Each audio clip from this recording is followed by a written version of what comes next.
शिवसेना की राष्ट्रीय कार्यकारिणी की अहम बैठक हुई। यह बैठक उस वक्त हुई जब पार्टी बड़ी बगावत से गुजर रही है। राष्ट्रीय कार्यकारिणी में 4 प्रस्ताव पास हुए हैं। बैठक में उद्धव ठाकरे की अगुवाई पर भरोसा जताया गया। बैठक में 4 प्रस्ताव पास हुए। बागियों पर कड़ी कार्रवाई का प्रस्ताव पास हुआ है। कार्रवाई करने का अधिकार उद्धव ठाकरे को दिया गया है।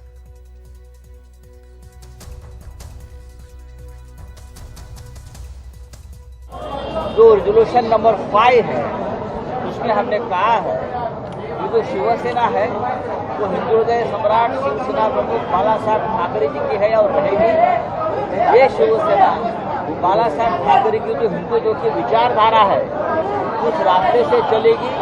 वो रास्ता हम कभी छोड़ेंगे नहीं।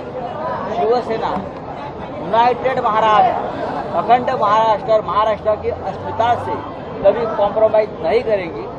रिजोल्यूशन में ये भी कहा है कि जिस लोगों ने, चाहे वो कितनी भी बड़ा हो, नेता हो, मंत्री हो, जिसने शिवसेना के साथ गद्दारी या बेईमानी की है उनके ऊपर कठोर कार्रवाई करने के सर्वाधिकार हमने एक रिजोल्यूशन के नाते उद्धव ठाकरे साहब को दिए हैं और जल्द ही उसके ऊपर अमल हो, ये इस रिजोल्यूशन में कहा है।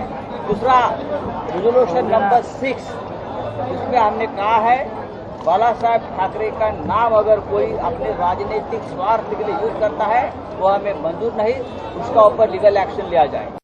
आने दो मुंबई में उद्धव ठाकरे जी ने एक बहुत बड़ा स्टेटमेंट दिया है। अगर जो छोड़कर गए हैं वो लोग शिवसेना का नाम से भीख मत मांगे और अगर वोट मांगते हैं तो अपने खुद के बाप के नाम पर मांगे। शिवसेना के बाप, हमारे बाप उद्धव बाला साहब ठाकरे के नाम पर मत मांगने का आपको अधिकार नहीं। आप अपने बाप के नाम से वोट मांग सकते हैं। सुनील सिंह है हमारे साथ इस बारे में ज्यादा बात करने के लिए। सुनील, अभी जब राष्ट्रीय कार्यकारिणी की बैठक खत्म हुई उसके बाद संजय राउत काफी गुस्से में नजर आ रहे थे। कह रहे थे कि अगर पार्टी का नाम रखना है तो अपने बाप के नाम पर रखो, बाला साहब के नाम पर क्यों? बिल्कुल, देखिए, जो पूरी हम कह सकते हैं कि पूंजी है वो बाला साहब ठाकरे हैं और फिर शिवसेना है, वही एक ब्रांड है। अगर कोई और लेके जाएगा तो स्वाभाविक तौर पर इसमें बंटवारा होगा। इसीलिए ये राष्ट्रीय कार्यकारिणी में कुल जो 6 प्रस्ताव पास किए गए उसमें सबसे अहम और महत्वपूर्ण यही है कि बाला साहब ठाकरे के नाम का इस्तेमाल कोई दूसरा नहीं कर सकता है। अगर उस तरह से करता है तो उसके खिलाफ कानूनी कार्रवाई की जाएगी और उस कानूनी कार्रवाई का अधिकार जो है पार्टी को, चीफ व्हिप को दिया गया है राष्ट्रीय कार्यकारिणी के जरिए। क्योंकि यही सब कुछ जोड़ने के लिए, किसी कार्यकर्ताओं का मनोबल बढ़ाने के लिए, मराठी अस्मिता से जोड़ने के लिए शिवसेना की वही जान है बाला साहब ठाकरे, और वही अगर कोई लेकर जाएगा, उसकी कॉपी करेगा तो स्वाभाविक तौर पर शिवसेना को दुख होगा या फिर शिवसेना के लिए तकलीफदेह बात है। इसीलिए वो गुस्से में आपको दिखाई पड़ रहे हैं। पहली बात तो है कि सत्ता हाथ से जाती दिख रही है।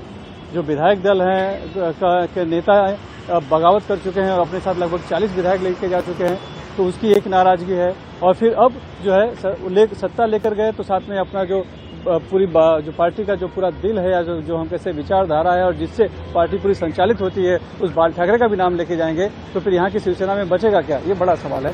तो इसीलिए आपको ये तेवर दिखाई पड़ रहा है संजय राउत का।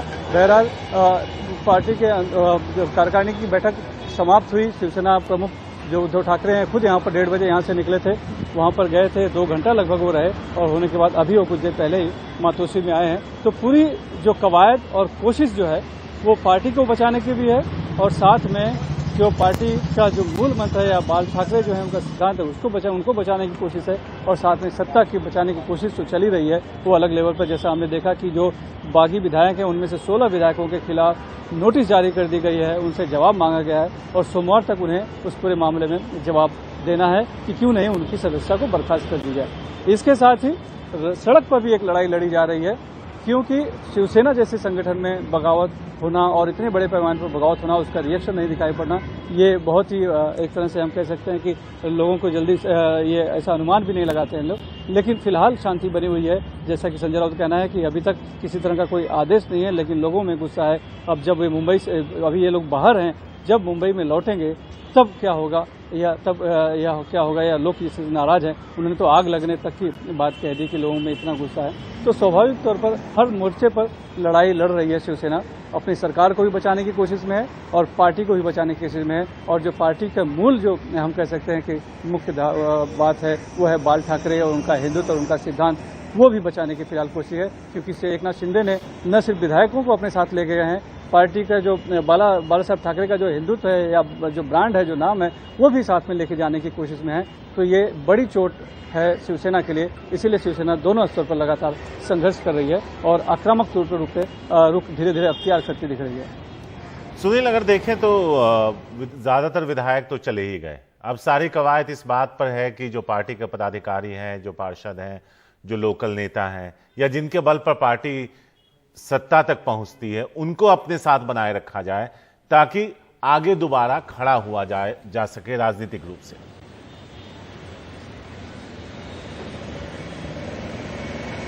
बिल्कुल, सत्ता तो बिल्कुल जाती दिख रही है, कोशिश भले हो रही है बचाने की, लेकिन लगभग जो दिख रहा है कि वो चली ही गई है। हाँ, जो तकनीकी पेच है, कानूनी पेच है, उसके तहत जरूर कुछ न कुछ कोशिश चल रही है, लेकिन उसमें भी इतनी बड़ी जब बगावत एकनाथ शिंदे ने की है और जैसा कि नाम आ रहा है कि एक राष्ट्रीय पार्टी उनके समर्थन में है, तो स्वाभाविक तौर पर हर पहलुओं पर, हर कानूनी दांव पेच पर उन्होंने भी विचार किया होगा।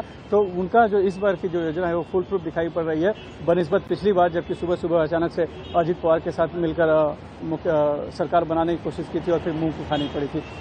तो सरकार बचनी तो मुश्किल है, लेकिन पार्टी बच जाए, ये शिवसेना की सबसे बड़ी कोशिश है। और इसी के तहत पूरे संगठन को फिर से एक बार से रिवाइव किया जा रहा है, सबको बुलाया जा रहा है, अलग अलग मीटिंगें की जा रही है और पूरे संगठन में एकदम फिर से जान फूंकने की कोशिश है। देखिए शारिक, इसमें एक चीज आपको समझना होगा कि जो विधायक हैं, जो चुने हुए जनप्रतिनिधि है, जो पार्टी को और आगे लेके जाते हैं, उनके हैं पार्टी कार्यकर्ताओं का भी काम करते हैं, जनता भी काम करते हैं, उनकी शिकायत रही है कि कभी मुख्यमंत्री हमसे मिले नहीं, हमारी बातें नहीं सुनेंगे, हमको फंड नहीं मिला। तो आप समझ लीजिए कि पार्टी संगठन की भी कितनी सुनवाई होगी, इस दौरान क्या उनको सुना गया होगा। लेकिन अब जब है पार्टी संकट में आ गई है, सरकार संकट में आ गई है, तब